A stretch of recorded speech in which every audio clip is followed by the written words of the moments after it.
Slightly. Bit better? Yeah, there you go. Bit better? Yep, sick. Yeah, perfect. Sick. Good to go. Oh, my Oh, hard. Sick. Do you know Ipsy? Bro, no, I don't know him personally, but I've listened to his music. I fuck with his tunes, Yeah, man. it's He's hard. fun. Well, I was kind of hoping because he was a musician that he would have some setup like that. So he But came no. through. He's just straight on the Mac. I was like, oh, no, all good. Yeah. So, how's things, man? How you been? Fuck, I've been real good, bro. Like, Yeah? just been working hard at the moment for like the last, a year now. I've been working at Adidas. Oh, true. So, True. like, So, yeah, I was going to ask you. So, like, full time there. You got a lot of Yeah, music stuff full-time there, intertwined bro. as well? damn, like, I've only really started making music for the past 3 months. Like, Sure. 4 months been going ham at it. Like, Yeah. Sounds like you sort of come in and out of it. Yeah, well, it's part of like my mental health as well. Like, I'm bipolar, so like occasionally like I'll completely dip off the scene Right. and then like come back like guns blazing. But I'm trying my hardest just to make sure this is the last time I dip. Yeah, for sure. So I'm sure. not going to dip again. Does it sort of get to a point where you get frustrated with the process, or is it really just a personal thing that you're trying to figure out It's how it works? pretty much it's legit just like a life thing. It's like pretty much got nothing to do with the music. Like, I love the music, but I can't really like do it when I'm not like super like in a vibe. Yeah, and Like, that makes sense. If I'm not super uppity and not sleeping for like 2 weeks straight, then I'm just like in bed. Yeah, hard. Yeah, fair enough, man. Yeah. Just like So angry. how much when you sort of get back into music, like how much is there for you to do? Like another thing I was going to ask you is like the Brisbane move. Was it something that was because of music, or is it just like needed to get away? Completely not music related, bro. I was like so heavily into drugs, man. So like nothing like too like extreme, but Yeah. like I was taking like, I think I took my first tab of acid in 2016, Oh wow. and I would have had like somewhere between like 100 to 150 tabs in the space of like a year and a half. So like Shit. I went full on like deep Yeah, end, and that's- plus like I was smoking weed like every day straight for like from I think 2014 to not long ago actually. So I'm like Just fully cut recently the off plant. it. Yeah. Yeah. Well, I had a bit of a case like this year. I got nabbed with a plant, Oh, and I was like, true. nah, I just stop that. So It's just not worth it in the end. Yeah, fair enough. bro. Definitely not worth it, man. Definitely not worth it. Yeah, So I'm hard. just Yeah. trying to like There's get back definitely into like life. I guess a slippery slope, like it can work out really well for you, like smoking weed and things like creatively too, but it can also Yeah. go like completely the opposite direction, man. Like I haven't smoked weed for years. It Definitely just agree, wasn't man. something that worked for me at all.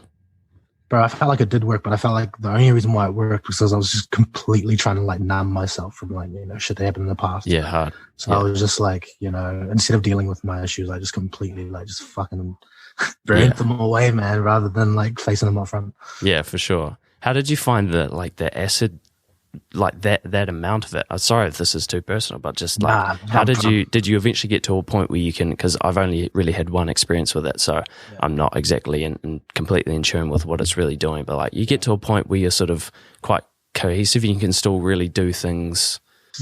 Like, do you sort of Right. take it because you want to do something, or could you take it when you just want to like go and chill out for a bit?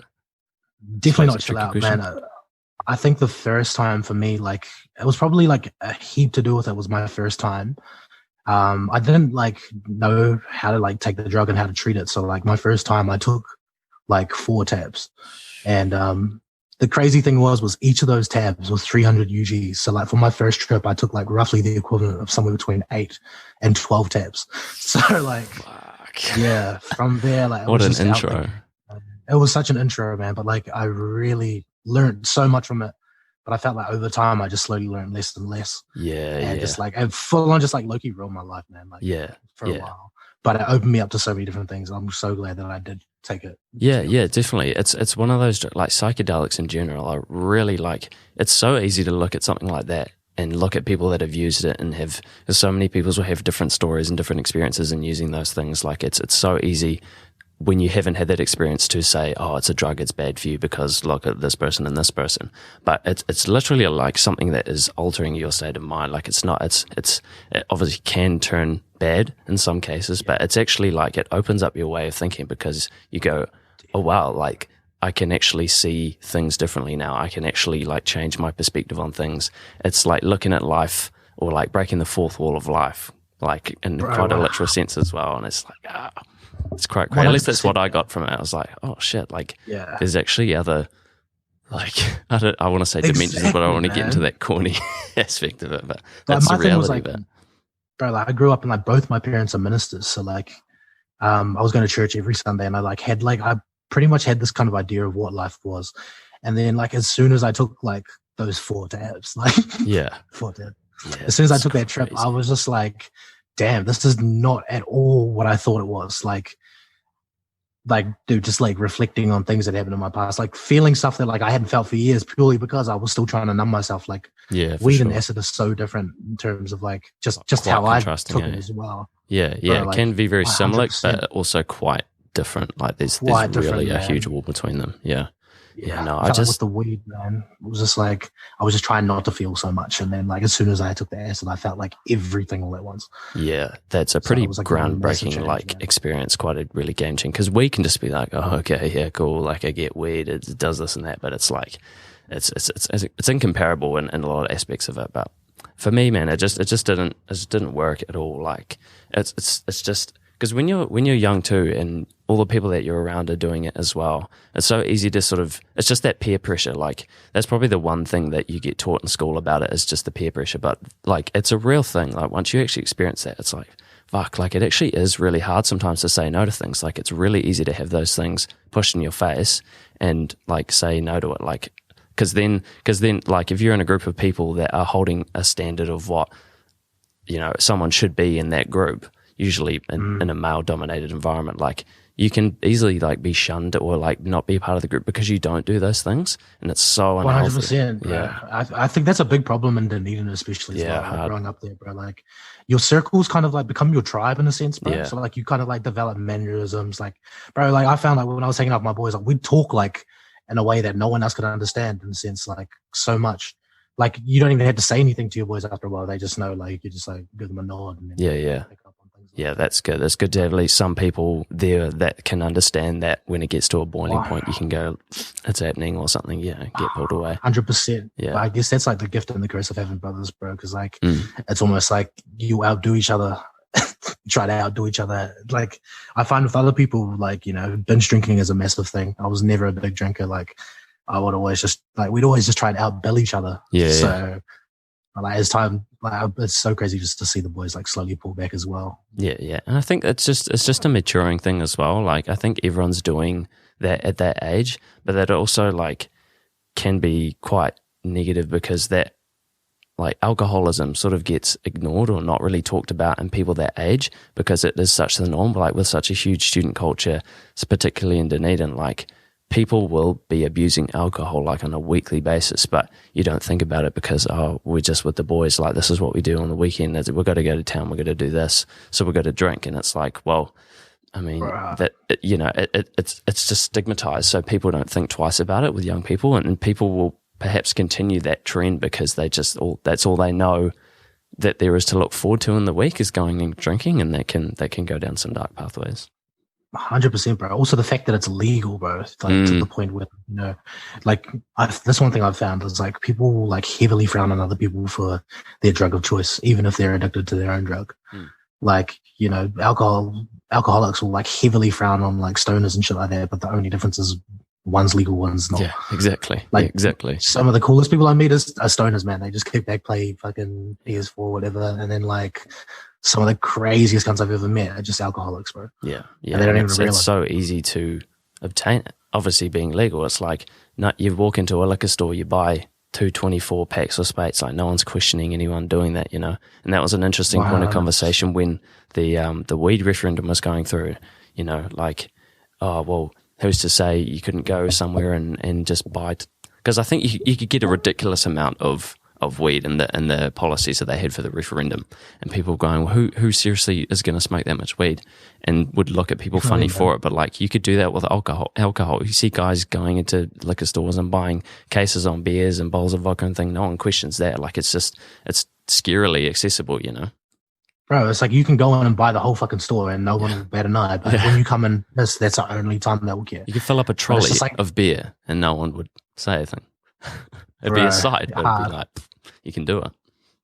I feel like I trust like someone selling weed, like they'd be like, nah, man, you've been here like way too much, in all honesty. Whereas like an alcohol, like bro, someone who's serving you in a freaking liquor shop, they're not going to give a fuck. They'll be like, yeah, bro. Yeah, exactly. And that now, because weed is legal, and that argument, like, it is quite literally like a business in the liquor shop. You know, no one's going to turn down a sale. Essentially, then no one's thinking about what actually that amount of alcohol is going to do to someone. They're just wanting to profit, so they'll sell you as much alcohol as you want. Whereas weed, now that it's illegal, or has been illegal, people aren't. You know, people are seriously like, okay, well, you know, you've had a fair bit this week. Like you say, you know, I can see you probably don't actually need any more, you know. Definitely, man. Like, that would be an interesting point if it did yeah. get legalized, whether that would happen, whether people would actually, because I you know, it would still be, presumably, at least at the start, you know, if you had a store set up to sell marijuana or marijuana products, that sort of thing, you'd have people there being to educate you, which is great, and one of the like driving points for the referendum, because you don't get that in an alcohol store. Like, if you bring up a case full of vodka bottles up to the checkout, no one's going to go, hey, you probably shouldn't drink that amount of booze, bro, because that could probably like kill you. You know, no one's saying that. No one will say shit, bro. Yeah. A dude will run up and buy like 12 bottles of Smirnoff, and then later won't question it. I'd tell you now. Crazy, yeah. I've seen people do similar shit. Like, obviously they didn't drink it all for themselves, but like, what about like the 50-year-old alcoholic who's just like guzzling down a bottle of Smirnoff every night, bro? Yeah, like, no exactly. One's gonna So interesting, eh? I wonder what it would be like in the student culture, like we're talking about, if our drinking age was 21. You know, I think probably a huge part around why the drinking culture is so out of hand is obviously all the students. But like, if there was a 3-year waiting period for those students to actually be able to buy alcohol, would it actually make a difference? You know, there'd be an I don't know. I'm not sure if I'm for or against that, but it would just be an interesting like other side of the story, I suppose. I personally reckon it definitely would. Like, if you think about it, you grew up in Dunedin, you know what it was like fucking, like, man, I'm not gonna lie, I was getting like full plastered when I was 14. I think like when I was 15, 16, I was going through a 2-4 and a couple of bottles of cider every night. Like, it's so strange looking back on like that age that you started doing something, right? Because like in that moment, you're like, no, like that's cool that all the older people are doing it. Like, you know, all my friends are doing it. Like, let's get it done. And then looking back on it, like, I think I was like 15 when I had my first cigarette, and I was like, what? Yeah. Like, looking at 15-year-olds now, like, that are smoking in schools, it's like, what? That's absurd. But that's so young, I was doing that. Like, low-key, man. It's so crazy. Especially, like, man, I think what you said about the uni thing is super huge, especially in a place like Dunedin where, bro, like, uni low-key influences, like, what we go through as high schoolers as well. Like, as soon as you hit, like, 16, 17, you're not going to, like, uni, like, high school parties anymore, man. You're going to fucking Castle, you're going to Hyde. Exactly. Like, your life revolves around those kind of events as well. Yeah. Which is, I mean, if you change the alcohol age to 21, like, that would definitely have a trickle down effect. For sure. Like, for sure. Yeah. Well, that's the thing. Like people that want to do that are in groups or friends with older people in school are going to find a way to weed into it. And there's always going to be those people that are of age that are going to buy alcohol for minors. You know, there's always that friend group or school group style thing that's eventually going to happen. You're right, it'll come down no matter what, because people are going to want to do it, and especially if it changed now, because there's such an established activity, you know, like that is the thing to do. So it would take years probably for that to actually sort of fizzle out and actually work its way into older students, because it's just so that everyone wants to do it, everyone wants to get to uni and start drinking and going to those parties, you know. Yeah, man. Be interesting to see how. Thing is, like, man, there's nothing to do in Dunedin, man. Like, fuck, when you're a kid, what the fuck are you gonna do, man? Like, on a Saturday night, like, there's nothing to do. How many times can you go to fucking like, the same party? Hey, how many times can you go to the same party, man? Like, there's nothing to do except get on the piss, which slowly turns into like going on scenics with the boys. Yeah, exactly. Yeah, I've only recently started. To be fair. I've been going to gigs a lot more recently. Like I've recently, for the last year or so, been working weekends, so my social life has been a very small window of opportunity. So I've sort of got to the point where I didn't want to go out anymore because I didn't want to work the next day. So as a result of that, I sort of realized, well, why do I actually need to go to town? What is it that's actually driving me to do this? Got to a point where I was doing the same thing every weekend. Granted, it was fun being with the people that I was around, but it's like you end up at the same house and the same club every night in the same line. It's like, bro, I know what you mean, man. Like when I was DJing, when I was a DJ in Duns, bro, like from like the age of like 18 to like just before I left like 20, like I found out like every Saturday I would always just like finish my set and end up going back to my mate, like one of these plays. Yeah. And just kicking on there like the next day. And I'd like, the next night I'd be like, fuck, what? wait, what week was this? Like, didn't I do this last week? Didn't I do this last year, bro? Like, but in that case, man, like that was your job, like you obviously got something out of it as well. But I bet you'd be seeing the same people coming through every weekend, like, oh, hello, how's it going? What's up, bro? It kind of got hard because after a while, like you'd only know these people when they're drunk, and like, you see them when you're. Yeah, that's scary. I'd always be like, "Oh, what's up, bro?" And then like they'd look at me like, "Why are you talking to me?" Yeah, and then they'd come in wasted, and then they're like, "Yo, what's up, my bro?" Yeah, and you see them on the week through the street, and it's just it's just like, yo, what's up? Yeah. Like, especially because like I never drank, bro. And when I was DJing, I was never like really blazed or anything. Yeah, true. So like I'm always in there sober. Level. Yeah. Bro, so I'm just like, yo, what's up? And they're just like, don't even really want to talk. Yeah. Like, shit, yeah. And the classic, like, oh, we should catch up soon. And then when you hit them up sober, like they don't reply or they're just like, if they want to get into the gig, they're not though. Like, yeah, man. It's dangerous, eh? It's dangerous. I know, it's dangerous, but it's life. Like, yeah. Look, man, I should say congratulations. Recently engaged? Yes, man, I'm recently engaged. How do you feel about that, man? That must be amazing. Oh, man, that's crazy because, like, man, like, me and my, like, fiance have been through so much shit, man. Like, low-key been, like not together, but, like, been seeing each other for, like, close, like, 10 years now as well. Oh, wow. So it's just, like, it's been a minute. Was it, did it get to a point where it's like, this just makes sense to do this? Or was there something that sort of sparked in you to heart? Presumably you asked. Yeah, I asked, man. Yeah. So I don't know. It's just like, we always talked about it for so long. And it kind of just got to the point where it's just like, fuck, like if I don't ask soon, like I'm going to be like 30 and like, So I was just like, man, like sorry, Lou. Just relax, man. I'm all about like stability and shit, man. Like at the moment, anyway. But relax. Hey, this is my dog. Oh, Lou, hello. come say hi. Come say hi. Welcome. Go to bed. Go to bed. So cute. Sit there. Yeah, he's a cute ass dog. But like, it just hella made sense, bro. And I was just like, I could not see myself like marrying anyone else. And like, bro, we've been through so much together. I've got such a strong bond, man. It's crazy. That's so sick. That's so I feel like that's so far away for me, man. I haven't had that sort of dynamic, like 10 years with someone. That's crazy to think about, man. That's crazy. Like we were best friends like, such a long time first. So like, like, man, can't imagine not having her in my life, man. Yeah, that's so sick, man. That's so sick. Are you good point about like not waiting it out, because it can get to a point where like you do become sort of a certain age and those things aren't like as big of an option anymore. So it's good to lock it in. It started going that way, like not that big of an option, but it was like not big of a deal. Yeah, like, sure. Like that's why with the engagement, like, bro, it was kind of like, it was sick, but it was just like, it was going to happen anyway. Not in like she was going to say yes, but in like, man, we've been talking about this for like so long. Just couldn't imagine it going any other way. I think it's a good thing for people to not necessarily even get married, but just to get to that point, get to that engagement point can actually be like, because people can be engaged for years. And I think that in between stage is probably actually like the best point you can be in. Because like, 100%. I don't know, you're not fully like committed, but you just know with each other that you want to be heading in that direction, it sort of solidifies the whole thing. Yeah. It kind of feels like, when it's at the engagement phase, like you guys have made a commitment and like, but you're still at that point and there because of the love and not really because like you signed a contract with each other. Like, because the engagement, like, bro, we can still break up any day, man. Exactly. But like right now we're riding out the love, to be honest. Like, does marriage itself scare you at all? Oh man, my thing is I just don't know who I'm going to invite. Like, fuck. The main thing, like, I've been thinking of sick ideas. Like, I've been wanting to do like a breakfast wedding. Oh wow! So yeah, that would be sick. Morning, like, get married. I don't know, but not many of my friends are morning people. So yeah, might keep some people at home. Might keep some like Would you want a small wedding?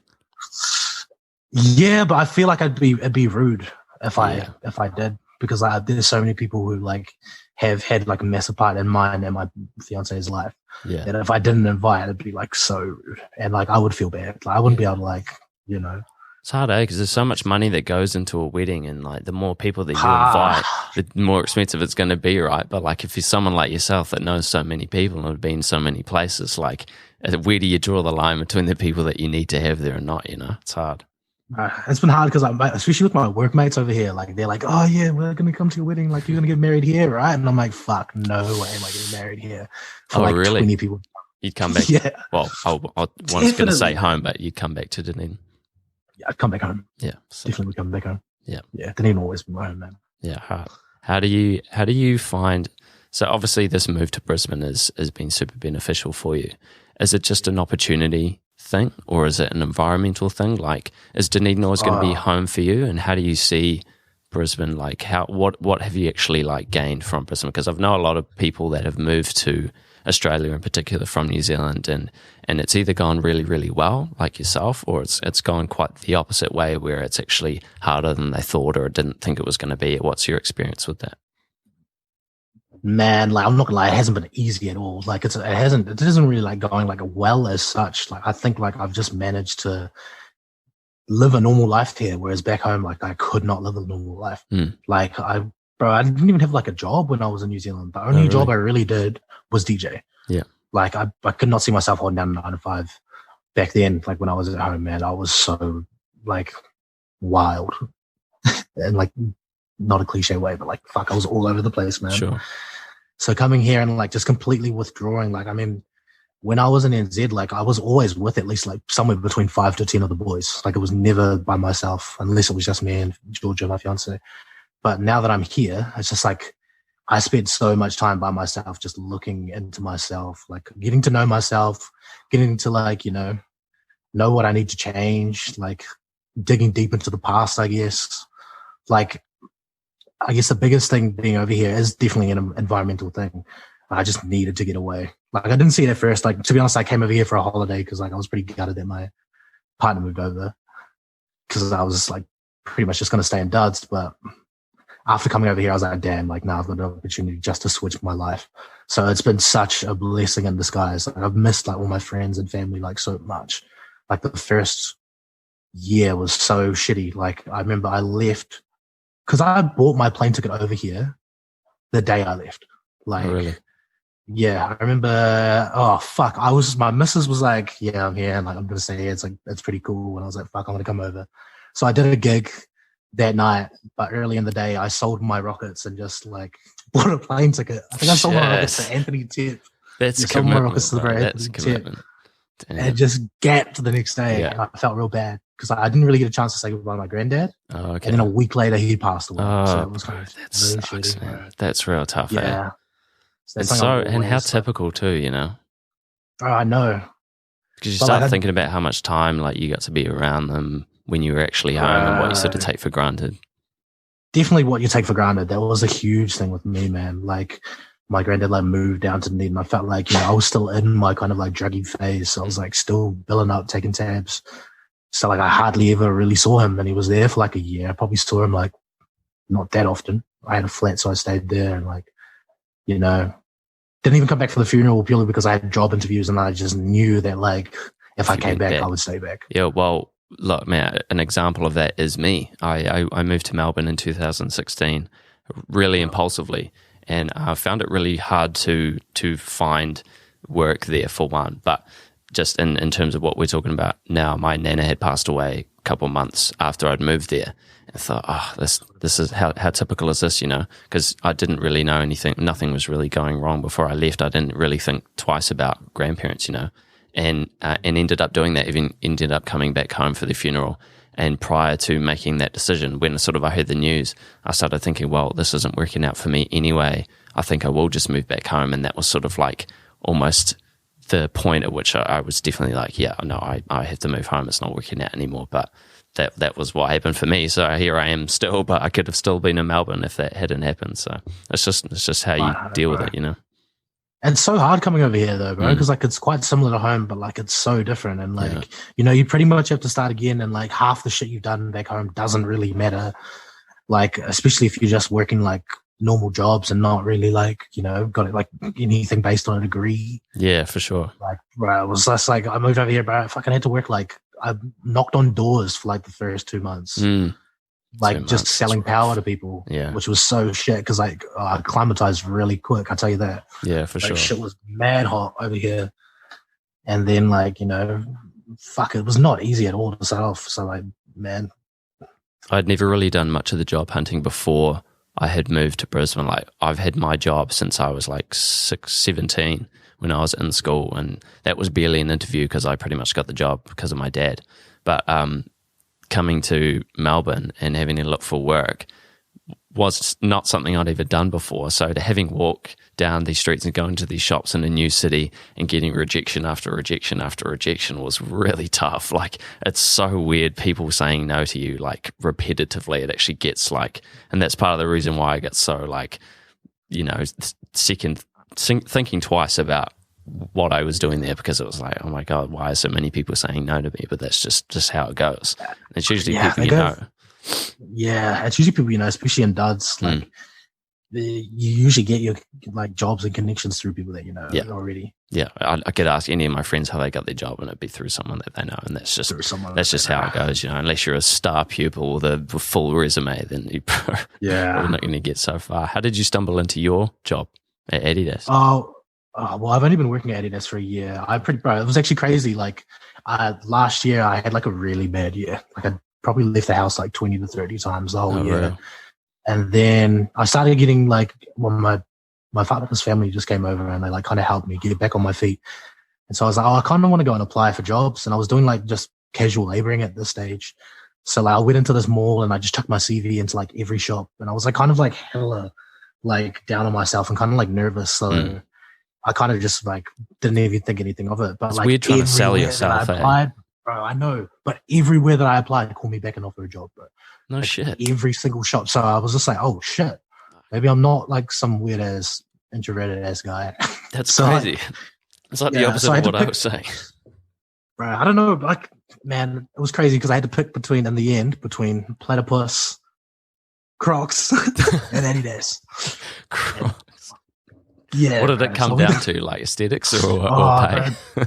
Definitely the sex, man. You know, Crocs were just so comfy, so I had to like, it was the hard tops up between Crocs and Adidas, man. That's sick, like, it's so lucky that happened to you, man. That you had options for work.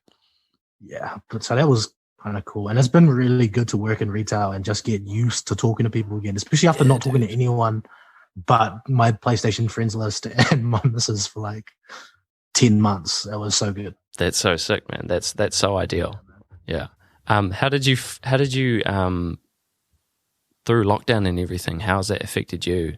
COVID, I should say, not lockdown. What's the situation where you are at the moment? Shit. Well, COVID, like, we're not too bad right now, but like lockdown was so like niggly for me because it was kind of when I was just starting to establish my decent habits again. So after like 2 to 3 months working, like they're just like, oh shit, we're locking down. And I was like, oh damn, what the fuck am I going to do? Like, I was just like, had so much planned and I downloaded all this music shit. I was like, I'm going to make music. Hard. And then Loki, I just smoked weed the entire lockdown. Like, it got to a point where I was like smoking an ounce minimum a week. And I was just like, fuck this. And it was all high grade ass shit. So like my mind was all over the place. Well, but blessing in disguise, I got caught with a blunt. And so like I just had to cut shit from there. Yeah, hard. Yeah. It's weird when reality sets in again because you can get so complacent with things like that when they are illegal. You just get a bit too comfy and then you're like, I should have that on me. Bro, but guess what day they pulled up on me, bro? It was April the 19th, man. So it was the day before 420 and I was just like, oh. I feel like that was sort of meant to be. I was so good. It was so good, man. And then bro. And then that same day, like, I was just like, nah, fuck it. I had to go suss a bag. Yeah. So like, I went and tried to suss a bag that night, bro. And I took my dog for a ride. My dog's a bit crazy. Like, he's a rescue, so he's a bit wild. And we're driving down the street, bro, and I left the window down, and he jumps out the fucking car, like, and attacks another dog, bro. No shit. Like, full bore attacks another dog. No bleeding or anything. But it was just like, oh my fucking God, this is a sign. Like, don't do this shit. So like, I was like, nah. Yeah. Do you take that sort of stuff quite literally, like signs and things? Like you really thought, okay, you know? I definitely kind of do, but like it's more like a sign to myself. Like maybe not like some supernatural ass shit, but it's more just something that I like kind of be like, if I didn't go out there that day, the chances are nothing would have happened to me. Yeah, like to my dog. Yeah, hard. If I wasn't chasing that bag, would I have really stumbled into that situation? That's so true. But I guess if a situation like that even just makes you think that, then it probably is something that you should consider. You know, if you're like, oh man, like Bro. that's probably just happened for a reason. Why am I thinking about this? Yeah. And I was so gutted. I was just like, fuck, like, because I don't know how the laws were here. I thought I was gonna like get my dog like destroyed or some shit, bro. Yeah, is it a bit like harsher in Australia? Like the policing? I think so. Oh, definitely harsher in terms of weed and shit. I think so. Yeah. Like, thank fuck the courts and shit. Like, we're just like, nah, yeah, you seem like you're all good. Yeah. So we're not going to give you a conviction. And so I was just like, thank the gods. Yeah. But the coppers came in and they were just like, straight up like, nah, yeah. I cooperated and everything with it. Like, nah, yeah, we're going to do, yeah, sorry. Yeah. I think it's the best thing to do is just go, just do what you got to do rather than like make a scene. Yeah, because I wasn't gonna like, you know, potentially get deported or anything. I was like, I legit thought I was gonna get deported. I went into the state of mind where I was just like, fuck, like, bro, it was so shit. I got caught in April. My court date wasn't until August. No shit. So I just sat there, kind of like, oh shit. That's a lot of time waiting to get deported. Yeah. Bro. I know, but it was so good. I'm just starting to come out of their mindset now as well. This whole like crazy ass shit. Yeah, hard. Yeah. So what sparks your interest in music again? Is it just something you've just been like, is it because of something that's happened over lockdown?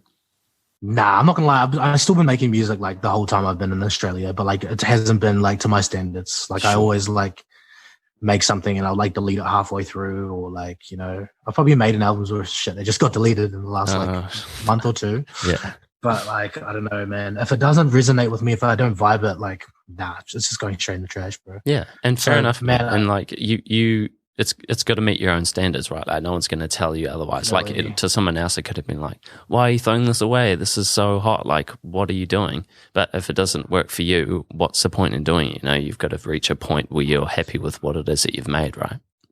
I think that's a step that I've started to take right now. It's like I'm trying not to be as much of a perfectionist. Like I'm just trying to like see. Like I found that I was asking myself different questions. Like when I was making shit, I was like, "How can I make this perfect? How can I?"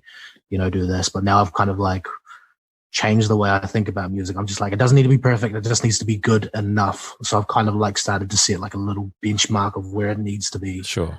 In order to, you know, be releasable, which is just better than the last thing. Yeah.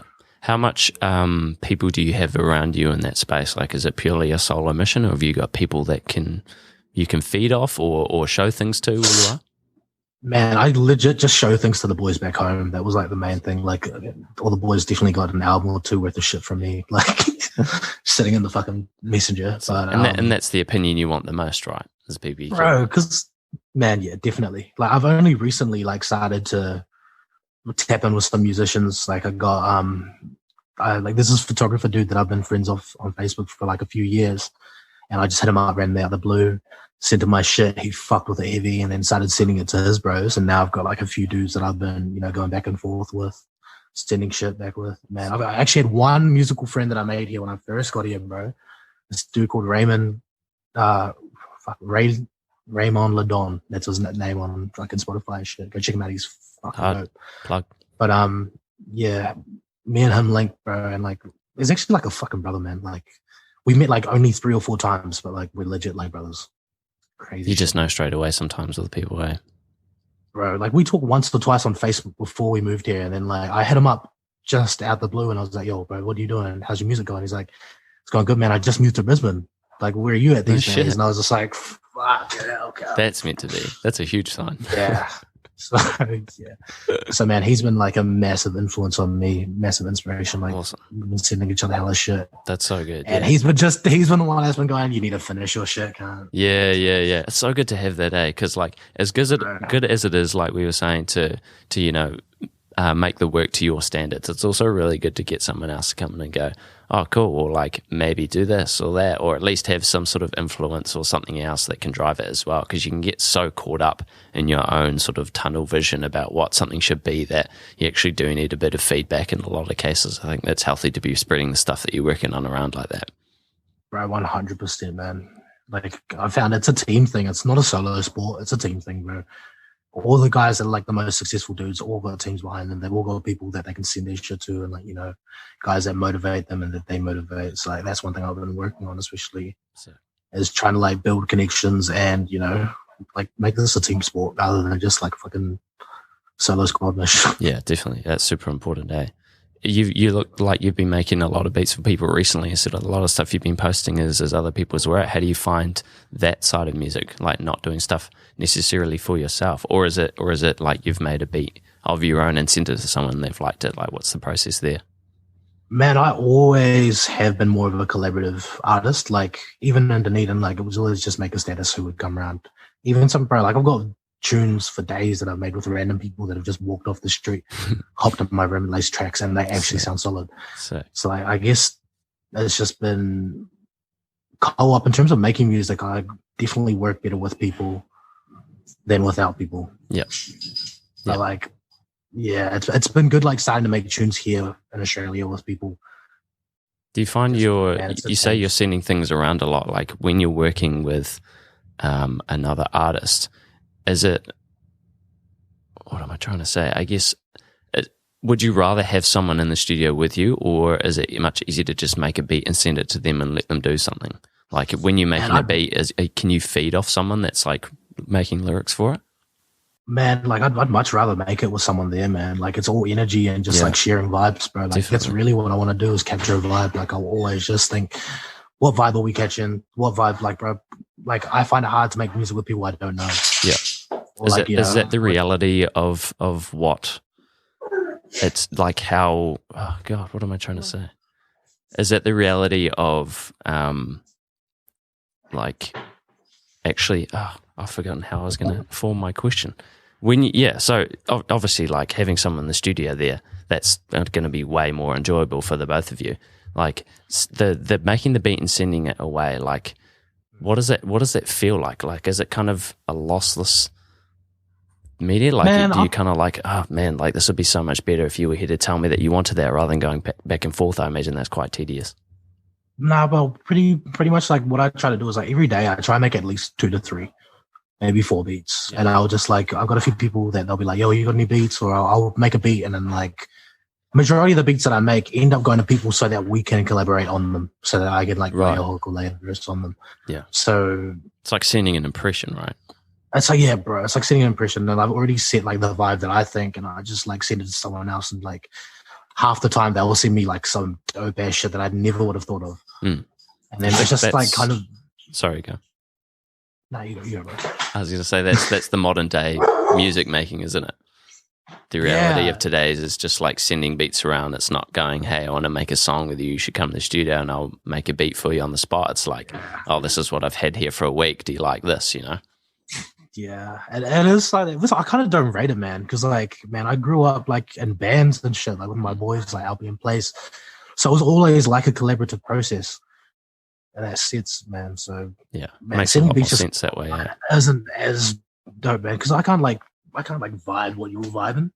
Especially if someone sends me an open verse, like, I don't know how to hit it unless, like, I ask you and you said, like, give me 3 or 4 words and then I go off that. Yeah, but yeah, it can be tricky. It's way more organic, bro. Yeah, absolutely. But I mean, this could be the reality. I guess the way of the world, you know? Bro. Yeah, and just with COVID stuff too, man. Like, that might just be how you got to do it for a while, and that's just, you got to do what you got to do, right?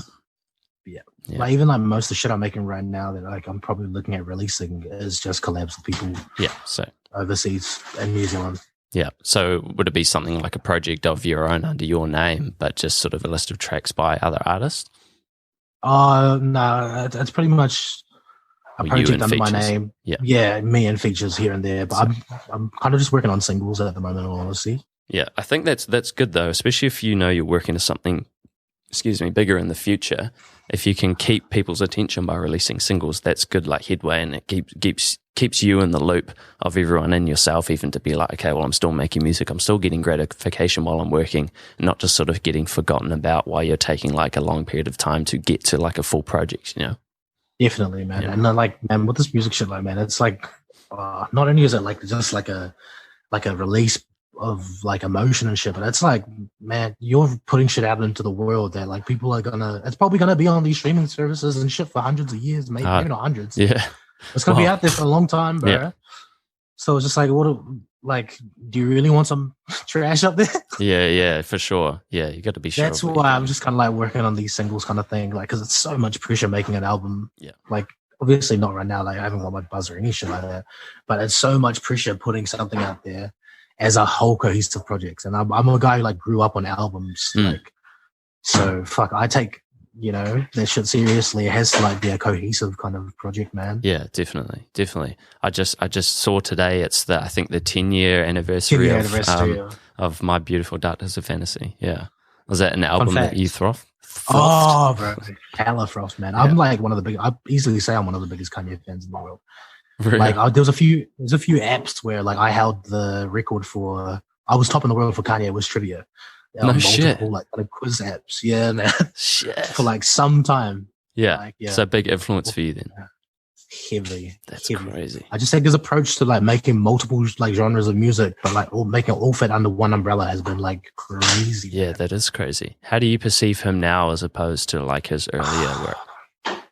Well, like, he's like, I know he's going through that mental shit, so I can't look at him the same way as like, I did back in the past, because he's not the same guy. Yeah. Plus, like, the loss of his mother in like 2008, I think it was, like heavily, man, that changed him for good. Like, I know that as soon as he lost his mum, he didn't even grieve, bro. He had like a month or two, hopped in the studio, just made 808s and Heartbreaks. Yeah. And that was his kind of grieving process.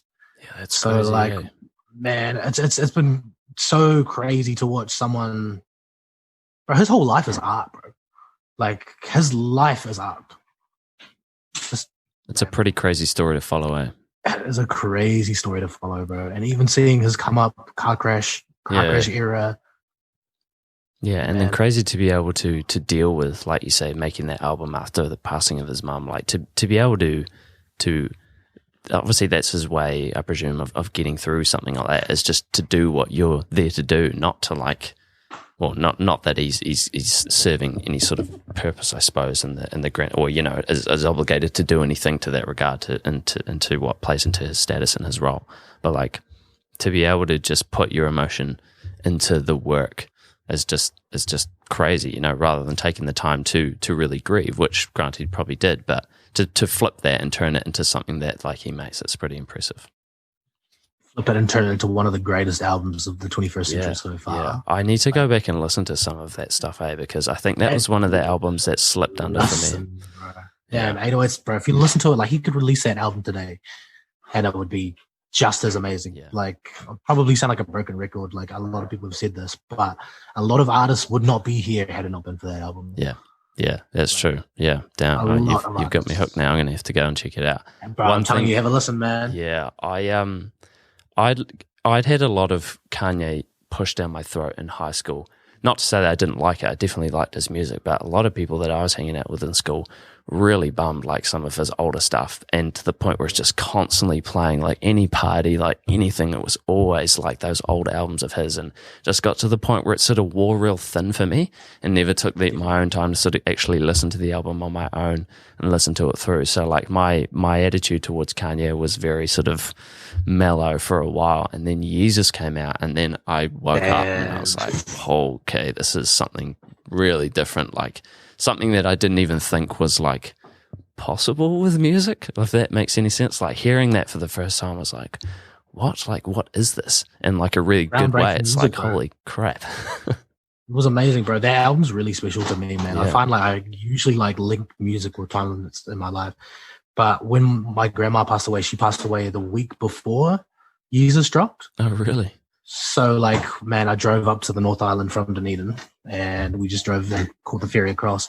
But, man, like, Yeezus dropped and leaked, like, the day after the funeral, the day before the funeral, man. So, like, that was all I was listening to for the rest of the year. And being in such a vulnerable state when something that crazy gets thrown on your lap as well would make it all the more nostalgic for you as well. Bro, definitely. And, like, I think a good thing for me was also, like, a kind of like, I'm not gonna lie, it semi-influenced how I dealt with pain from that point on. Like, instead of like being like quite sad, like the album was so aggressive, bro, that I just like was just so like, I was just so like not even phased by it. That's crazy.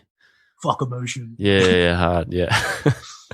But you come back to something like that, that doesn't really leave your playlist for a while. Like if that caught you the first time, it's not going anywhere, and that's what happened for me.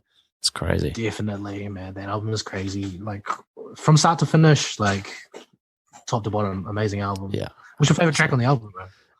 Guilt Trip was probably the one that bro. played the most for me. Yeah, definitely. Man, Cuddy's part is so good, man. Very nice, very nice. At the time, I hella slept on Guilt Trip, but I super loved I'm In It and Blood on the Leaves. But now going back, like, I think I must have been like driving and like falling asleep, and like Guilt Trip was playing in the background, and like it always just has like just that sample. Kind of That's feel, what bro. it did it for me. Just that sample. Yeah, it's crazy. I know. I found like when I first listened to the album, there was about half the tracks that I really liked and listened to heaps. And the more that I neglected the other tracks, when I eventually came back to them just through other playlists and shuffles and things, I thought, oh, Jesus, like this is good old nerdy feeling. Like On Sight, I didn't really like so much when it came out, but then coming back to that, it's like, okay, I get it. See, I respect On Sight, but I On Sight and I Am a God, like my two like low-key and the ones I don't like as much on that album. Yeah. Just super synth heavy. It's super synth heavy, and like they've both aged pretty well. Yeah, for sure. Yeah, that was a crazy album, and the artwork of it too. That real like minimalist thing. That minimalistic album cover art was just, bro, amazing. So sick, amazing, man. Yeah. What would be your least favorite of his, like in terms of an album? Oh shit! Like, has every album of his resonated with you in such a way, or have you been like, nah, not every album? I'm gonna say Yay, probably. Yeah, that was gonna be my answer. Not only was like the release just crazy all over the place, but the music was hella all over the place. Like I remember, like I was at work and I was like sitting there serving customers, watching the live stream when he first played it, and like it was just that didn't hit me. Yeah, like the wrong first environment to listen to an album. I know, but like it was a live stream, and like I didn't want to like, I couldn't watch it when I got home, bro. Like this was before dudes were screen recording everything. Yeah, that's crazy. So I was just like bumping, and like no one really cared. It was just like this was when I was working at a computer store as well. So like, I was like, just give me my parts. Yeah, for sure. Yeah, nothing really clicked with me at all with that album. Like, I mean, on a surface level, like, because sometimes when I listen to music, or I'd say most of the time when I listen to music, it's really like a face value sort of thing. Like, I think I'm typically, I hate to admit, but I typically am a judge a book by its cover kind of person. So listening to something through the first time, I really have to try and get past that and listen through it again. And often when I'm listening to music, it's purely just how the song feels rather than what it's actually talking about. I don't often listen to lyrics and things. So I'd be interested with me saying that that's one of my least favorite albums, actually going back and really trying to listen to the lyrics of it, because there could be something embedded in that I didn't really click with the first time. Did you find anything within the album like that? First track, I thought about Killing You. Honestly, like, he has a spoken word section at the start, and playing over the synths, it was so good. Like I was like, damn, this is so good. And I like kept straight away hopped on my status, and I was just like, Kanye just released the best album of his discography. And I told shit, this is amazing. And then like the next day I was like, fuck, this is mid. Like I was like, nah, not giving this another listen. And I like haven't really properly listened, but I've gone back and listened to a couple songs. Yeah. I think like I always try to do that, because I find when I actually do go back to an album a lot of the time, having already heard it and not sort of having that new fresh take on it, you actually sort of start to open up things a bit more. You get more used to the feel of something and can start to understand it a bit more. So I'd be interested to do the same, go back and see what the actual idea was behind it. But you never know with Kanye these days, and hence my question about how do you perceive him now, because he really is just an all over the place and not to his own ability, to his own means sometimes, I suppose. And you know, it can be beyond his control. Man, yeah, that's so true. My thing with Ye was like, if you think about like how crazy was The Life of Pablo, how crazy was that rollout, and that shit fucking slaps. But like honestly, Ye, I listened to that shit, doesn't even like barely tap, bro. Like fuck, right. That one, it does not knock nearly as hard as the rest of the discography. And I think like there definitely are some highlights. But like, man, even lyrically, like, so weak compared to the rest of his album. Yeah, for sure. Yeah, this is just an opinion. So if anyone like thanks me for that, well, I mean, I was in Melbourne when I listened to that album, so a big part of that album for me is kind of a nostalgia thing as well. And sometimes that's the reality of music in a lot of cases, why someone likes something, because they're in the right place at the right time. But a lot of like my interpretation going into that album was, like, because that was after Yeezus, right? So it was Yeezus, then Life of Pablo. Nah, that was after. Yeah, it was after. Oh, it was after Life of Pablo. Yeah. Yeah. Sorry, are you talking about Life of Pablo? Yeah, Life of Pablo came out after Yeezus, right? Life of Pablo dropped after Jesus. Yeah. So my interpretation going into Life of Pablo that it was going to be like Yeezus 2, essentially. That's what my hopes were. I didn't really know what I was expecting, but I was like, if it's anything like that, I'm going to enjoy it. And it was, but it wasn't. Like I think because I had that thought in my head, I was like, oh yeah, okay, I can see how it's sort of spinning off. But yeah, there's definitely some throwaways on that track. But there's definitely like some hits, like Freestyle 4 off that was probably the one I listened to the most coming off that. Just slabs, man. The one with the weekend as well, that was probably in my playlist. Oh, FML. That's so good, man. Yeah. That whole album, like I loved so much. In all honesty, the first couple of times I listened to it, but I wouldn't say it hasn't aged well, but like I feel like that was played to death, man. Yeah, I think that album had the most hype around any album that I've been in the echo chambers of, because like that, I think because Yeezus was so groundbreaking, like we say, we loved it so much that people had that expectation for the next one, and like seeing the track list names and the fact that he had a name for so long and then changes it last minute beforehand, it's like, what is happening here? Like this is so Kanye. Yeah, just because it went through like 3 different stages. I think when it first started off, it was called "So Help Me God." That was when he released the All Day single. Oh, really? I didn't hear that title. Yeah, right. Yeah, it was called "So Help Me God" to start off with in 2014. I think he released All Day, and then I can't remember what. Like he had so many different changes. Changed it to Swish maybe the day before. Yeah, that. And then Waves. Rings a bell. Yeah. And then finally, The Life of Pablo. Interesting name to finish up on. Do you know how he fell on that? I think just talking to a few people on KTT, it was kind of like, apparently it's meant to be like a gospel story, right? In some way, like, but I don't know, man. Well, yeah, that was the thing. Like, if it is a title that is, related to what the album's supposed to be about, but you've only really just made that song, was it to do with that at all? Or was that the idea you just didn't want to call it that? That's what I couldn't get past. It's like, how can you change it to a name like that and then say that there's a story if perhaps there was no forethought in the story at all, and that just changes his own perception of the album, that potentially that's just a crazy change to make, I think. Man, I think, like, I don't know, like I was talking to a friend about this a while ago, and he told me that like, oh no, I think he's just putting it out, because I remember when he dropped it, he said, "Oh, this is going to be like a living work of art. I'm going to consistently change this." My friend was like, "Nah, he's just Kevin. He's saying that shit because he does not want to release a shitty album." Yeah, for sure. Like he's like, "That's an excuse," and I was like, "Nah, this is art, bro."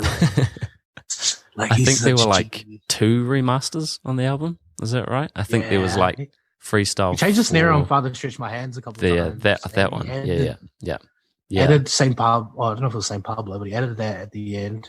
Oh, and he on Wolves. He updated Wolves a couple times, and on the final version, I think he separated Frank Ocean's section from the rest of the song. Oh, really? So that was a change. Yeah. So Frank's track now, that Frank's tune or whatever it is, where he sings the last part of Wolves, it's its own like kind of interlude right now. So yeah, that was a crazy ass album. That Wolves track got me really excited because that was in his fashion show before. Yeah, that was in the fashion show, bro. Yeah. Watching that, and I think that might have song. been in the fashion show before the fashion show where he leaked the album. Oh, I think right. that was early, bro. Yeah, like 2015. I think. Yeah, I remember it being a lot way earlier than when the album actually came out. I was thinking, oh, okay, this is sounding really nice, but didn't exactly translate to the rest of the album, I don't think, but still. I feel like on Wolves especially, bro, he went through so many different revisions, and I'm so mad. Yeah. The last revision he went with definitely wasn't the best one. It's a shame, eh? It's quite frustrating. Because there were so many revisions that were so good just before. Yeah, that's tough, eh? And you get so used to the original version as well that it's, it might be a better change to him, but to a lot of the listeners, it's probably like, no, we like the first one. Man. Yeah, all good to maybe add another version, but to actually remove one and add on another, it's like. But that concept is interesting, and how that really like defines modern day music and streaming, right? How the fact that you can add and remove things on those platforms and then not in like a physical copy, that's really like defining how music is consumed these days, because you can't, once you've printed thousands of records, you can't go back and change a track. You know, it is what it is. If someone buys it, they've got the original version. You know. I mean, yeah, it's happened with a few songs since then as well. Like, I don't remember if you remember The Race by TK. Yep, of course. I remember, like, dude, when that dropped, like, the original was so good, the flute was so nice, and then they came back and changed it, and I was like, fuck. Oh, really? I wonder which version I heard then. I think it was just always the YouTube one because it always used to come on at parties and stuff. For the music video one, yeah. I don't know which one I would have heard. When they changed it, I just like, damn, it doesn't hit as hard. Yeah. Is he still in jail? Yeah, he's still in jail. I think he got a 50-year bid minimum. Bro, which is low-key such a waste. Like, I know he was like a savage ass kid, but like, damn, like, it's a shame, eh? Yeah. 50 years from now, I wonder if we'll get another TK track. Race part 2. Classic track. Definitely classic. Definitely inspired a lot of tunes that we had. Yeah. I got thrown around quite a lot, and I think a lot of music came from that. Just the real simple flute melody and just like keeping it real basic and catchy. Yeah, definitely. Yeah. So it's like he simplified the kind of what's it called, the formula that Pierre Bourne had already made. Which is crazy because his formula seems so simple. So simple already. Yeah. I know what you mean, man. But like, I don't know, like Pierre Bourne's beats, they have like a certain like vibe, bro. They're like ethereal type shit, man. Yeah. And like the kicks that he's using in the 808s, that sort of like delayed kick drum is sort of what he's implemented, which makes it a bit more distinctive, and just like the repetitive hi-hats and things.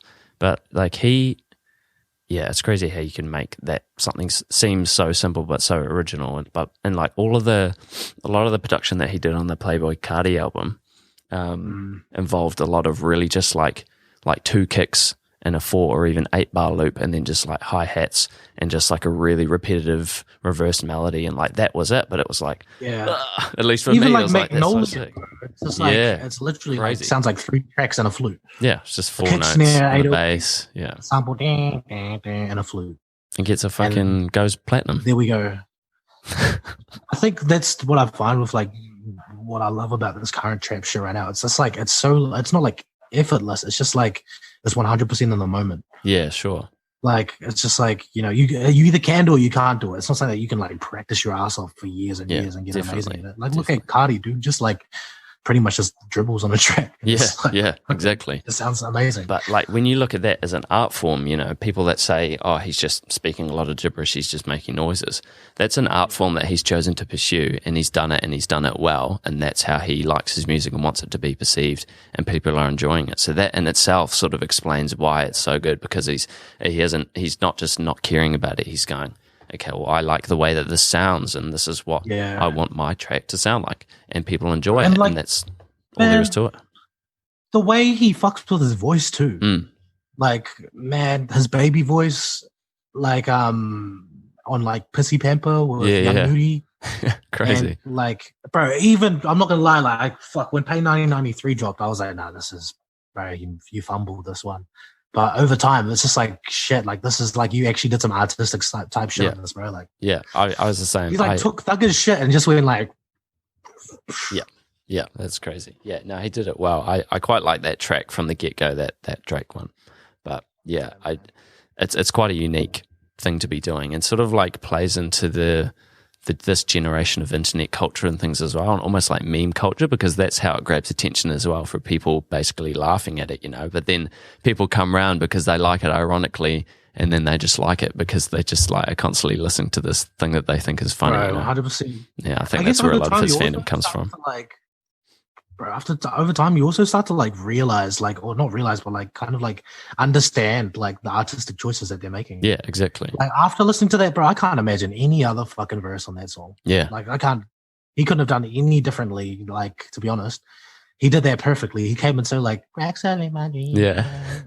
It is a nice verse for sure. Yeah. I think a lot of like the simplistic beat thing that we're talking about as well. I think a lot of what is happening there, at least this is just a presumption, but like a lot of the time the artists are really just focused on the lyrical content, so aren't a lot of the time super focused on what the beat is sounding like. Obviously, it's a big part of music, especially trap music nowadays. But I think also a lot of the time, like, they've probably already got the lyrics to go. They just need something easy to sing it onto. They're not too worried about how complex, because if the beat's too complex, then there's not a lot of room for someone to actually like do vocals on it, you know? So you have to keep it sort of tight in it.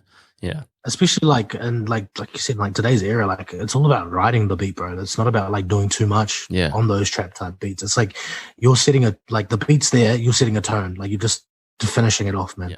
You're just adding your like little fucking on the top. Yeah, definitely. Yeah. And I think that's probably harder for a lot of beat makers in that case, because if you're not a lyricist, if you're purely just making beats, it can be hard to actually like reach what you think is an end result, or where you actually think something is worthy to send to someone, because you're constantly just looking at the beat itself, not what the song can be and can end up being too much, you know, because it can be super impressive to someone, but you're at that point, you're kind of only really competing with other producers to be like, oh, well, look what I've done with this, when in reality all that needed to be done was just keep it a bit more skeletal and leave a bit more room. Bro. I mean, that's one thing I've noticed with like the baby's beats is like, bro, there's like fuck all happening in there, and that's the way he likes it. Yeah. Like, I think there was something about Jetson made it. I can't remember what track it was, but like he only gave him like 5 minutes. He's like, you got 5 minutes to make this beat. And then like he was adding in all this shit, and he's just like, no, take that out, and wanted it super freaking minimal. I think bop is so minimal, bro. It's literally just an 808, a flute, a snare, and a couple other things. Like, it's fuck all, man. Yeah. Well, that's because another big part of hip-hop music and trap music is just 808s now. So if you can have a decent 808 pattern, sometimes that's all you need. There's so many tracks that are literally just an 808 pattern playing like in the background. Like I think one of, The Motto by Drake and Lil Wayne, Drake, that Take Care album. There's I didn't realize until I saw the beat breakdown of that song that there's actually there's no instruments in it all. It's just the bass playing that melody. And I was like, oh, fuck. How did I not even notice that? Like, that's how powerful that is to use that as a melodic tool. So interesting. Yeah. That's like Bay Area type shit. Yeah, that's crazy. That's a good album too, at least in my opinion. Do you froth Drake a bit? I don't know why I say froth. I never say froth, and all of a sudden I'm saying froth for some reason. But do you like that album? Do you like Drake? I heavy like fucks with Drake, man. Like, bro, like I'm a big Drake fan. I'm not gonna lie. Like over the years, I kind of like fell off here and there, like questioned his choices, and like I'm a big Pusha T fan. So like obviously I put Push aside in that beef. Daytona was honestly almost a flawless album, so of course I'm gonna pick that over. That is a good fucking album. Was it Scorpion that dropped that year? Yeah. Was it Scorpion that he made in response or whatever? Like, Daytona's. Yeah, I think so. Because that was after Views, right? I thought that beef was sort of around the Views time. More Life was after Views. Oh, yeah, right. More Life, and then Scorpion was in... Yeah, Scorpion. Yeah, it was Scorpion in 2017 or 18. I can't remember. One of those years. 2018 was Scorpion. But, man... Yeah, I don't like that one too much. I love Drake, man. Yeah, Drake. I wasn't feeling that one either, man. But I've been a Drake fan since young, bro. Like, yeah. I'm talking like year 9, year 8 days I was listening to Drake. So that was probably my first introduction. Well, one of the first like big artists that grabbed me and sort of pulled me into the hip hop world.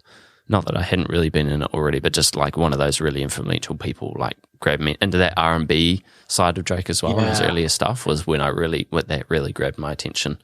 But yeah, that Views stuff, I think a big part of like his music, like there's definitely a side of Drake, like with any Drake album there's always going to be a couple of tracks in there that are a bit slower and a bit more melodic, and when he's singing and things, that's where I'm like, gets me a wee bit, gets me going. That's why I freaking love Take Care, bro. Yeah. Like that was a side of Drake that we hadn't fully seen. Like obviously he'd done his slow type stuff on Thank Me Later and So Far Gone, but man, it was just showed a different side on Take Care. Shout out The Weeknd. I know he wrote like half of those shits. Half of those songs were meant to be on his debut album. Oh, really? So, yeah, man. Sometimes it's best to just like actually just be the background guy for someone else at the start, hey, and then be like, let's be honest, if he did that sound as well, I don't know if he would have been as famous and as big as if he came back onto the scene with Can't Feel My Face in the Hills. He's quite a contrasting dude, The Weeknd. Like his earlier stuff, like that Trilogy album, looking at that, and then like his, what was the one he did a couple of years ago that had like the Daft punk tracks on it, sort of like the pink album cover, sort of that 80s. Was that Starboy? Yeah, that one. Yeah. Like, those two albums, it's like, is this even the same guy? Like obviously even the there's one aspects before of it. that, bro. Yeah. I forgot what it's called. I think it was like The Beauty Behind the Madness or something like that. Yep, that rings a bell. Yeah. That one with like Can't Feel My Face. I think The Hills was on it. Even that wasn't bad either. But like, Kissland. That was his debut just before that one where it had Can't Feel My Face. Amazing album, that one. It kind of tied in between. I thought his debut was the oh god, I can't remember the one that he did with Can't Feel My Face. No, like one of his earlier albums. House of Balloons. Kind of like, House of Balloons. Those ones were like kind of EPs, like mixtapes kind of things. But like his actual debut studio album was Kissland. Oh, I haven't heard of that one. Damn, and it's crazy. It kind of bridges the gap between Trilogy and his kind of newer stuff, but it's still heavily like a add-on from Trilogy era. Yeah, that's crazy. I haven't heard that one. But yeah, I got into a lot of the Trilogy stuff. Love in the Sky. Yeah. Love in the Sky on that album is actually amazing. Damn, I love Trilogy as well, bro. Yeah, that's sick. Yeah, that one with Drake on there too was another one that was in Birthday my playlist. Suit? There's a really long track with Drake. I'm forgetting a lot today. I can't remember what it's called. Man. There's just a real slow, melodic, like sad song in there somewhere on that Trilogy album. Oh, was that The Zone? Yeah, that's it. Yeah, that's the one. Yeah, I remember that one, man. Yeah, that's a track for sure. Bro, it was so crazy around that time too, because like, you know, we'd never really heard like music like that. It was either like Drake style R&B or like whatever, but like his was like full on like some different ass shit. Yeah, I really enjoyed a lot of his work for sure. I liked a lot of my favorite Drake is Nothing Was the Same, Drake. That's probably my favorite album of his. Yeah, I just for some reason What's like your favorite tune off that? Yeah, it was Furthest Thing for sure. Furthest Thing. Yeah, definitely. For me, that was like the first album that I felt that I understood. How do I explain? I guess my interpretation. When I think of a cohesive album, like the first time experiencing a cohesive album to me was that Nothing Was the Same album. I don't know why, but something about all of those beats just tied together for me, and I actually felt like I was listening to an album. That's the first time I had that experience of being like, wow, this is all very much the same. I don't really know if anyone else thinks that way, but no. Plus, the whole thing slapped from like start to finish. Yeah. So it was just like a seamless album of just hits, but they all related in some way. It was just like the vibe was there the whole beat selection was crazy on that album for sure. Yeah, Too Much is definitely my favorite of that. I've got a soft spot. True. Who was the lady singing on that one? Is that? No, it was Sympha, a dude from the UK. Yeah. Oh, what am I thinking of? About it too much. Oh, were you thinking about From Time? Yep. With Janae Aiko? Yep. Yeah. She's lovely. I love her stuff. It's funny, like I can never think of the track titles when I need to. I'm always like, what's that one that I always have on, but I never actually think of it when I need. Man, I've gotten really good at like memorizing song titles, really, because when I was a kid, all I had was like an iPod Shuffle for a long time. Sure. So I'd like memorize the like amount of only got skips the words I'd have to to look skip. at. Yeah, that's so no true. words even, bro. Yeah. But like I'm just like thinking about it. Okay, 40 skips from this until. Oh right, fuck yeah, that's crazy memory. Damn, I never really had that experience. Like I only had one shitty little MP3 player, which all had the titles and thing on, so I could easily like flick through stuff. But those like Dick Smith ones. Yeah. Yeah, bro. Fuck, those were fire, man. Yeah, I often just like flick through an album. Like I'll just be listening to it. Like a lot of the time when I have an album on, I'm not really looking at the track list. You kind of just have it on and listen to it right as the album sort of skips through. I presume most people listen like that. So I never know of that one track title unless it really resonates and I go back and go, oh, that's that track, and I'll save it somewhere, you know. It's easy to forget stuff. Bro. Yeah. Or if you just have stuff in like constant playlists, it just sort of becomes, it's all up in the air at that point. Completely agree, man. All right. Look, man, we've got some people that asked you some questions on Instagram, so I'm going to try this new segment for you. Let's see what we got. Let's go. That was cool. Tester. Yeah, hard. I should have been a bit more prepared. Cool. So I remember the first question.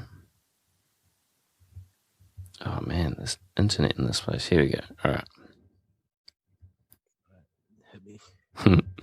Okay, so first question was from Liam Dell. Do you remember Liam Dell? Yeah, I've stopped Liam Dell, but how you doing, my man? So he asked, what do you think is the most underrated album that's come out in the last 10 years? the last 10 years. It's a long period of time, I thought, but there might be something that sticks out to you. It's open as well, because I'm just trying to think like what styles as well. Like I'm pretty like open in terms of like genres too. So I'm trying to think. I guess if we were to minimalize it, perhaps to like hip hop music, hip hop, R&B. Okay, yeah. Last 10 years. Let me think. Well, at least 2010. Nothing from 2010. Nothing from 2010. I couldn't even think. I'd have to break it down by year, and actually figure out. Yeah, I'm going through by year, and I'm just trying to think. Like nothing hits me off the top of my head. Underrated. Oof. I can't even think of anything. Like, there's probably some albums that are in my playlist somewhere that I could think of, but one of them. Like this definitely isn't like the one, but I'm just gonna double check.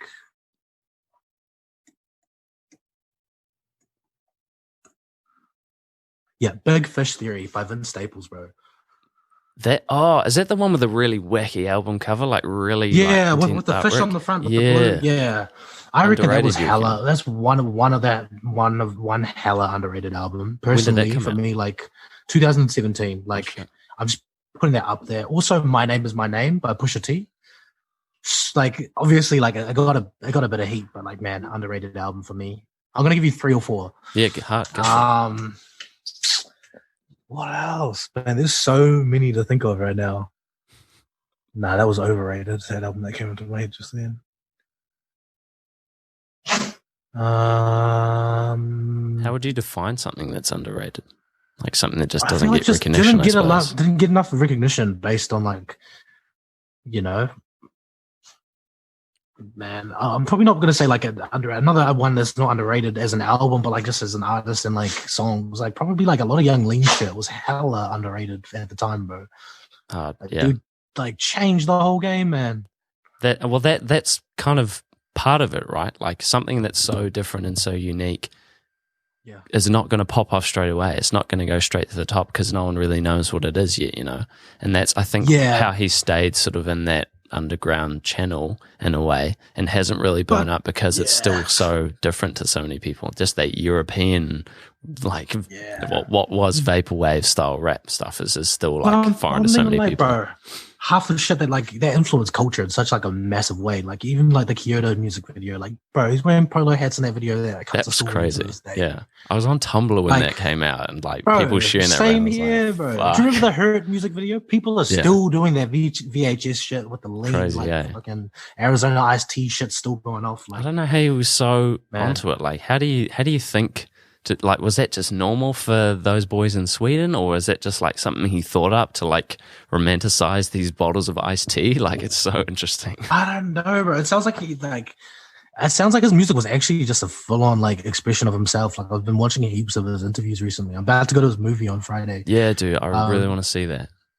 Bro, that someone needs to some garbage boys need to hit up someone and get that screening in Dunedin, bro, because that guy like hella influenced like a lot of us, bro. Yeah, like that's so true. Like heaps of us, bro, have been influenced by that guy. Oh, probably my number one, to be quite honest with you. Probably, bro. I was thinking dudes like you, like especially like I remember back in the days when we were all kind of like semi-linking, making music back then.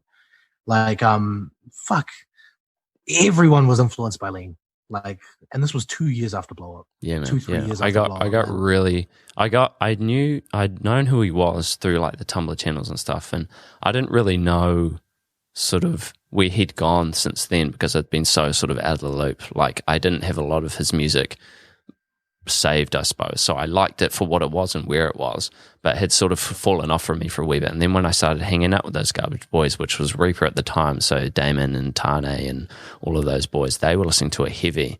And that's when I really went, oh, okay, like this is transcended into something else now, like at least how I was interpreting it. And they were heavy into it, hugely influenced. Yeah. Just showed you that I think he just came in with his own sound, his own vibe, and was like, fuck it, you can be who the fuck you want to be, do what the fuck you want to do. Absolutely. And to do that at the age he was as well, like when he first was making music. Dude's younger than me, man. Like, I look at him, I'm like, shit. I talk to Damon about this all the time. Like, he's our age. Like, that's what's scary about it. Like, he's still, big for what he is, but it's still like, fuck, man, the amount that he's accomplished in the time that he's been active is insane. Just makes you It think. comes at a toll, bro. Like, think about it. He didn't get to fully enjoy his childhood. Yeah, that's true. So sorry for the bro for, man. Yeah, for sure. Yeah, there was a lot of. I think there was a point in his music. I think it was after Warlord, perhaps even before Warlord, where he'd like basically moved to go live with his dad for like a few months because he was on some drug shit, something like that, and he just had to get away from it all. And I can imagine, Bro, like, he wrote a book. Bro. Yeah, oh, did he? He wrote a fucking book. Hold on, I'm gonna double check that I'm not like from a parallel universe or something. The only book I will ever read will be the Young Lean book. Something, I think it was something about rats or something. Interesting. That would be quite a fascinating read. I don't know if it has been released, but yeah, he wrote a book. And he released like a few albums under different names during that time period as well. Yeah, Jonathan Lindauer, 127. Yeah, I listened to a lot of his stuff. Bro. Well, his other stuff as well. Yeah. But he, I think, you can imagine moving to America. I don't know what it's like in Sweden, but coming to America and getting the recognition that he had and playing shows and things and just being completely wrapped up in the culture. This is kind of me translating what he had said in an interview about it. It would be super overwhelming. You go to these shows and there are people there that have these things that they want to give you, and you're not going to say no because you're in America. You want to have fun, like you're part of this. You're getting famous essentially, and like I can imagine that could take a toll on someone, especially at 17, 18, 19 years old. That's a pretty heavy thing to be involved in. Yeah, 100%, Maggie. 100% agree with that one, bro. Yeah. So I forgot we're doing the questions thing. Let's go on to another one. Yeah, same here, bro. I'll try to keep it. This is more of a question than a comment, but Levi Bertonese. He said, what did he say? He said, tell him Big Grim needs some beats. Reaper set. Big Grim, yeah, I'll send you some break beats, that one down for me. That's just the bro, Levi Bertonese. Hella dope spitter. Like, we made some tunes a couple years ago, bro. One of the dopest spitters I know. Yeah. So don't worry about that, Big Grim. Pack coming your way. Coming your way before 2021. Sick. Now, this other fella, he's asked, Jellyfish Prince. Oh, yo. Yeah. What's up, Shay? What did he say? He's asking a fairly broad question, and I'm sure this will be an easy one for you, but short or long-term goals with music? With music? I've got a couple, like, short-term goals, like, just for the next year. Like, by like, my birthday or the end of next year, I want to be able to, like, either go part-time or quit my job. Yeah. So that's, like, a short-term goal that I know that I could probably hit if I just keep on going hard. So many different aspects of music I know that I could follow. Like, I want to try to get back into DJing. I was going to ask you that, yeah. I want to so that's probably a short-term goal. Long-term goals, man, just fucking make music that I'm proud of. And, I don't know, build a decent collection of tunes that I fuck with and find a way to just make some money and come back to me. Yeah. Do you think you could find a way to, like, do you see yourself being a full-time musician at any stage? Definitely, man. Like, I'm just thinking, bro, I'm not working a full-time job. Like, after this one, I'm not going to another job. Like, I cannot, like, it is so taxing. Just like, bro, like, you gotta, like, when I first started DJing, I was getting anywhere between $50 to $150 an hour.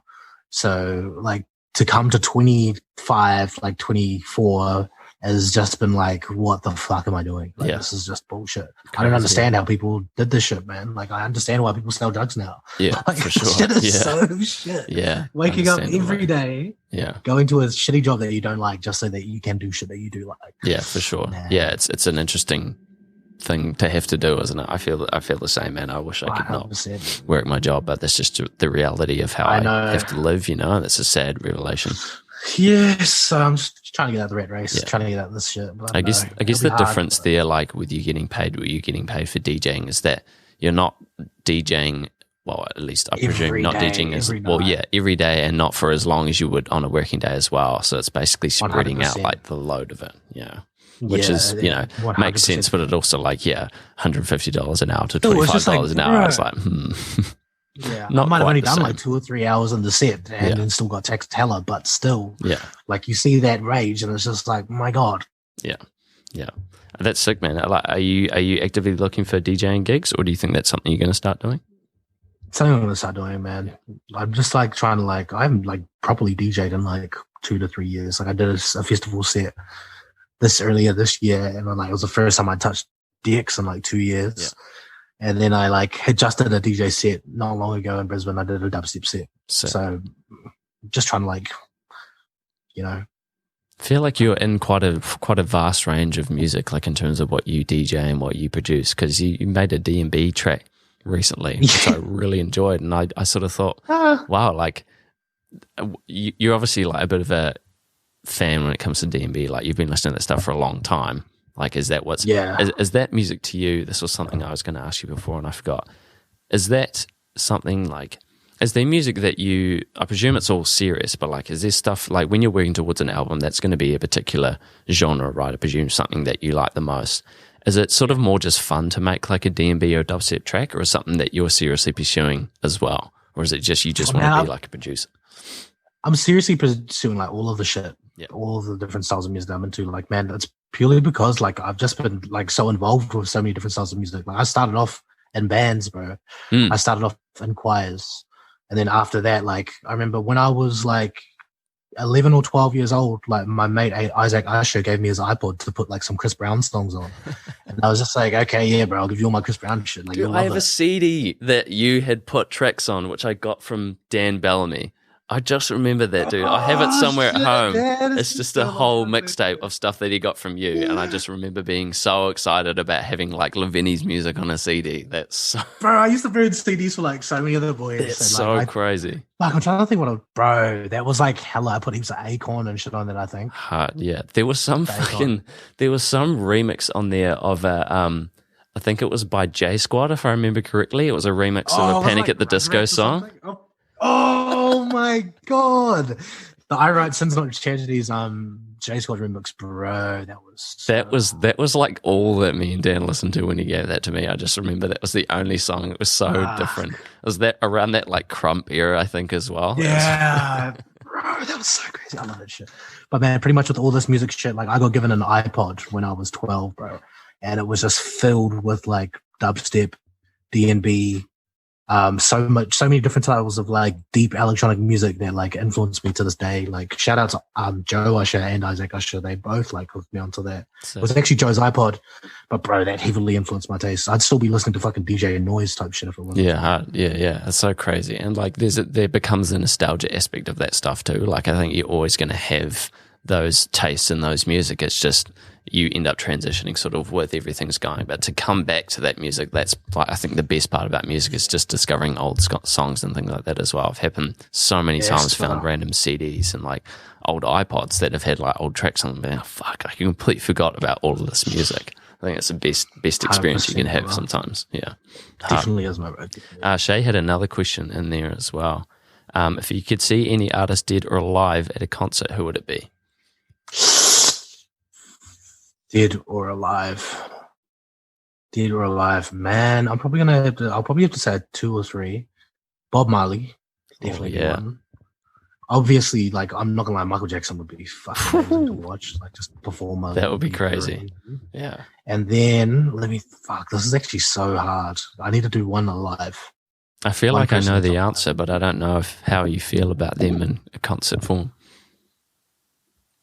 Kanye. We've got to say Kanye. Oh man, I'd definitely love to see Kanye, but like, man, I've listened to enough of his music now. Like, I don't think the concert would be the same now as it would have been like Jesus era Kanye. I would love to see a concert. Yeah, that would be. That whole live performance was amazing with the masks and stuff. Crazy. With the masks and shit, but like, I don't want to see like some random dude hanging from a glass box. Like, yeah, sure. Yeah, it's a bit too much, eh? But it is also like, what else would you expect from him? You know. It's just not the same, man. Like, we've had so many, like his stage design's been out the gate. Like there's a performance he did at the Hollywood Bowl, which like I would have loved to see that one. But man, I don't know. Like if I was to see one more, I'd probably say I'm gonna have to do a rapper for this one. Let me think. Bro, I'm not gonna lie, King Von. King Von. True. Okay, so there's been a lot of talk about him recently. I don't really know much about them, but like, what they're a recent artist, right? He's a recent artist. Yeah, he's been around for a minute. He's like a lyricist that I've been fucking with for like probably like a while now. Like, was he the one that got? He just killed? got shot recently. Yeah. So it is him. Okay. Yeah, that's fucking but he's sad, man. bro, man. I'm like Chicago drill artist, amazing artist, and he's a fucking savage. Yeah. So like, Sick.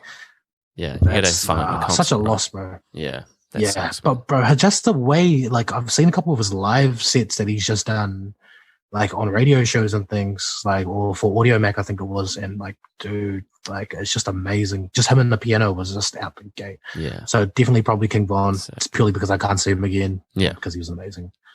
A lot of rappers have passed away, I'll say, in the last couple of years ago. It's pretty scary, yeah.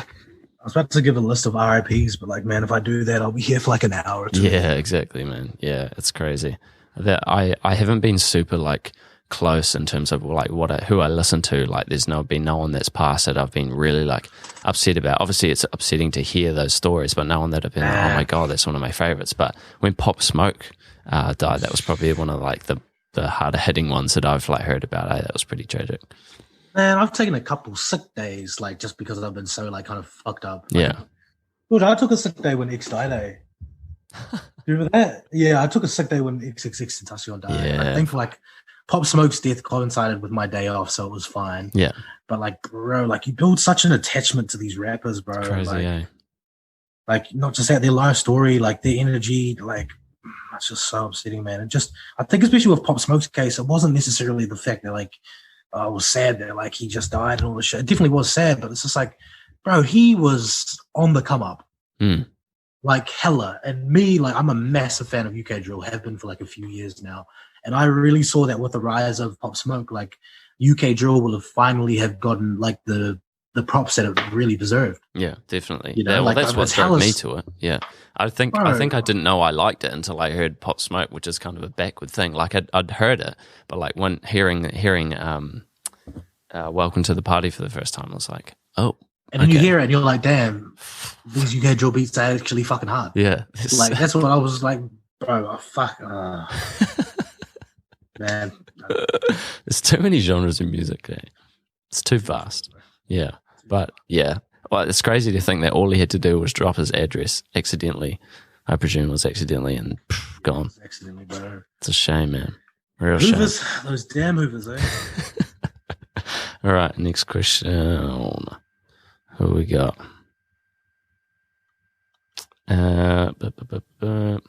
Ruben Flavel. Kill. How did Chambers Street influence you?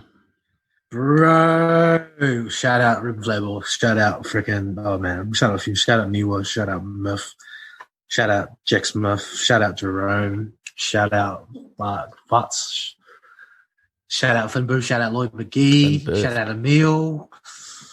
Fuck, I gotta keep going. Shout out Fia, holy shit, shout out Dino. Fuck. Man, hold up, I need to think. Even, bro, shout out Kahu, real quick. Big shout out to Kahu. Is this a flat you lived in? Nah, I didn't even live there, bro. Like, I pretty much just got invited there, and then like next thing you know, I'm there every day. Yeah, so You can tune, bro. Chambers Street, like, it was one of the first places where I started to like, actually take acid as well. So that's probably not a good thing. sure. But man, that was like one of the first brotherhoods that I had like probably had as well. Like, me and all those boys, we still like, we won't talk for a minute, but like every time we see each other, it's like we've never left. And I always got time for those boys. But man, that was the first time I fully got the chance to like immerse myself in the music 100%. Have people around me who are like super like, yeah, keep making shit. Pretty much, like, I didn't even have a laptop at that stage for a while. I'd go there and I'd use my mate Jerome's laptop.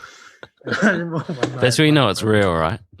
Yeah, that's when you know it's real. That's when you know it's brotherhood, man. Yeah. Shout out Romy, 100%, man. But like, nah, like that was huge. I remember I did like that I Will tune with the Reaper boys. Sure. That's sick. And like, I went to shoot a video, man, and damn, man, it was so chaotic. I think I took like 2 tabs and just like gave the boys, like, I bought like 4 or 5 bottles of Smirnoff, and like it just did not go well at all, man. I look back at that now and I'm like, I actually kind of cringe. But Yeah. like, honestly, learning curve. Yeah, for sure. But man, that moment in life definitely, I guess that's where I kind of started to realize, fuck, you're actually doing some stupid shit.